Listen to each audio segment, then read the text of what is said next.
સંસારમાં યોગક્ષેમની ચિંતા કોને નથી? યોગક્ષેમ એટલે સામાન્ય માણસ માટે રોટી, કપડાં और મકાન. અને જે વૈભવશાળી જિંદગી જીવે છે તેના માટે તો લેવિશનેસ એવરીવેર. જ્યાં વૈભવ છે ત્યાં જ સુખ છે. પણ જે પરમાત્માના નામમાં તન્મય થયા છે તેમને યોગક્ષેમની ચિંતા કરવાની નથી. પોતાનું પોષણ અને પરિવારનું કલ્યાણ એ ભગવાન જુએ છે. માનવી શ્રમ ચોક્કસ કરે છે અને શ્રમ કરીને પોતાનું અને પોતાના પરિવારનું ગુજરાન ચલાવવા નિશ્ચિત મહેનત કરે છે. આજે આ એક અભંગમાં ગુરુ મહારાજે ભગવાનને પ્રાર્થના કરી છે કે પેટ પૂરતું અન્ન ભગવાન મળશે કે કેમ. અને આ પેટ પૂરતું અન્ન એટલે ભક્તિરૂપી અન્ન. અને એ ભક્તિરૂપી અન્ન જ્યારે મળે ત્યારે તૃપ્તિનો ઓડકાર આવે છે. અને તૃપ્તિનો ઓડકાર ખાઈ મનુષ્ય નિશ્ચિત મુક્તિનો સ્વાદ પામે છે. ગુરુ મહારાજ ખૂબ સુંદર લખે છે. પોટા પૂરતી ભાકરી દેગા ન દેગા બાહરી લાજ ઝાકાયા લંગોટી મિલો ના મિલો જીર્ણતી. પોટા પૂરતી ભાકરી દેગા ન દેગા બાહરી દેહ રોગે હોવો ક્ષીણ પરી મન પાઈલીન. પોટા પૂરતી ભાકરી દેગા ન દેગા બાહરી જની વની વાસ્મશાની દેહ પડો ત્વત્સ્મરણી. પોટા પૂરતી ભાકરી દેગા ન દેગા બાહરી દત્ત દત્ત એસે ધ્યાન મન વાહવે ઉન્મન. પોટા પૂરતી ભાકરી દેગા ન દેગા બાહરી સર્વાંભૂતિરંગરૂપા સર્વાંભૂતિરંગરૂપા એક અભંગ અનુપ. પોટા પૂરતી ભાકરી દેગા ન દેગા બાહરી. ગુરુ મહારાજે ભગવાન દત્તને પ્રાર્થના કરી છે કે હે પરમાત્મા, પેટ પૂરતું મળશે કે કેમ, અને મળશે તો તે થઈ રહેશે કે કેમ. લાજ જાય એવી જીર્ણ થઈ ગઈ છે મારી લંગોટી, અને એવી જીર્ણ થઈ ગયેલી લંગોટીથી જગતમાં હું ફરું તો લાજ મારી જશે કે તારી. મારું આ શરીર રોગોથી ગ્રસ્ત થયું છે અને ક્ષીણ થવા આવ્યું છે, અને મારું મન એ તારામાં સતત લીન રહેવા માંગે છે. જનમાં હોવ કે વનમાં હોવ કે સ્મશાનમાં હોવ, પણ મારો દેહ, મારું શરીર એ તારું સ્મરણ કરતા કરતા તારામાં લીન થજો. ગુરુ મહારાજ લખે છે, દત્ત દત્ત એસે ધ્યાન મન વાહવે ઉન્મન.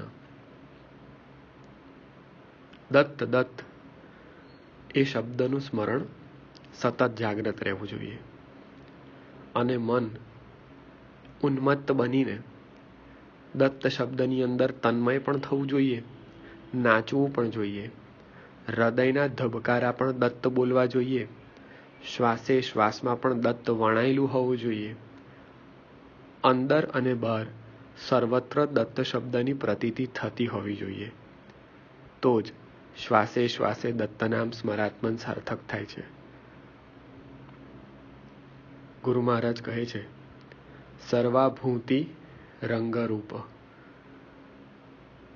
પૃથ્વી પરના પ્રત્યેક જીવમાં હે ભગવાન, હું તારું સ્વરૂપ નિહાળું.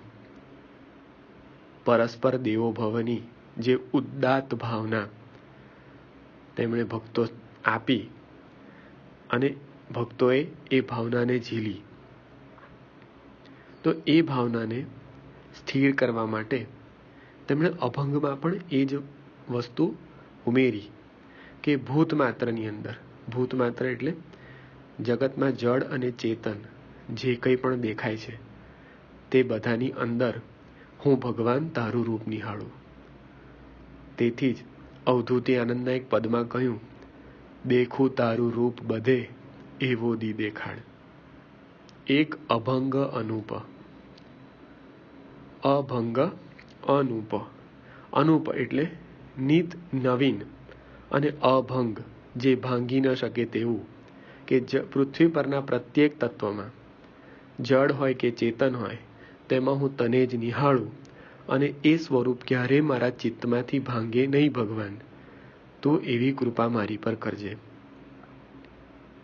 અને અંતે કહે છે કે પોટા પૂરતી ભા કરી દેગા ન દેગા બાહરી.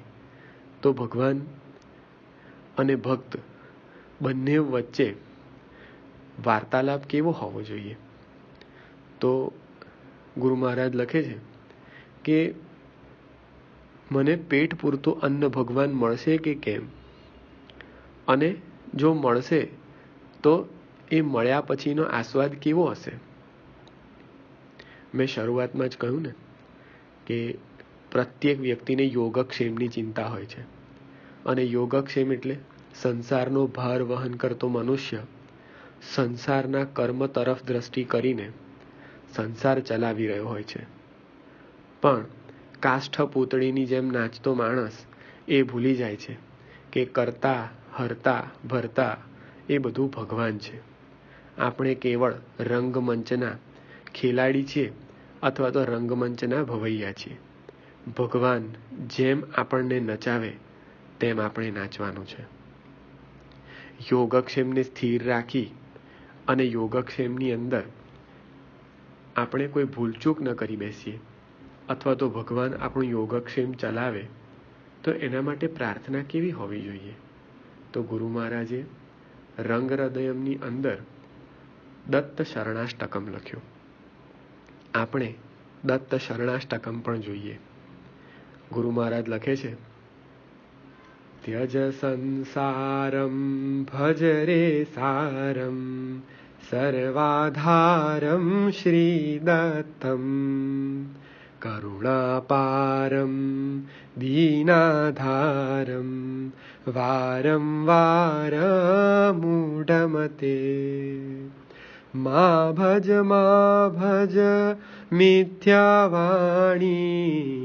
દત્તવિયોગો મા ભૂતે સૂતે વૈરમ છિન્તે તત્વમ મા કુરુવાદમ મૂઢમતે ત્યજ સંસારમ ભજ રે સારમ સર્વાધારમ શ્રીદત્તમ ત્યજ પરનિંદા મિથ્યારૂપમ સદ્રૂપમ ભજ શ્રીદત્તમ રૂપાતીતમ રૂપવિરૂપમ રૂપમરૂપમ મૂઢમતે ધન જન જાયા સુત પરિવારમ મા સ્વજ ત્યક્ત્વા શ્રીદત્તમ નેદમ પ્રાણીમ સાકમ યાતિ નસ્તે દેહે મૂઢમતે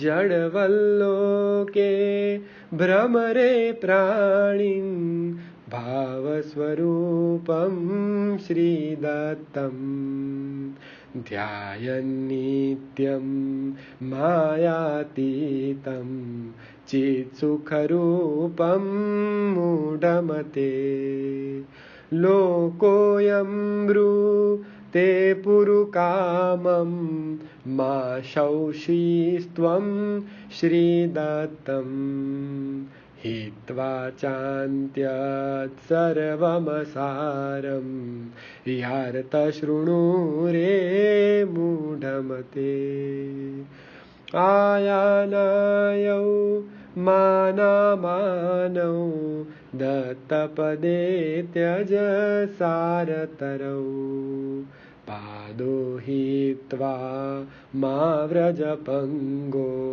कत्वं गन्ता मूढमते कीशशिशुभर जते चाम्बा यच्छ्रीशं दत्तं भज सारम् अन्यत् सर्व कर्तासौ ते मा भैषीस्त्वं मूढमते यो ब्रूते शरणाष्टकमेतत् शरणं गत्वा श्रीदत्तं योगक्षेमं तस्यादत्ते नो शङ्का किल रङ्गमते त्यज संसारं भज रे सारं सर्वाधारं श्रीदत्तम्।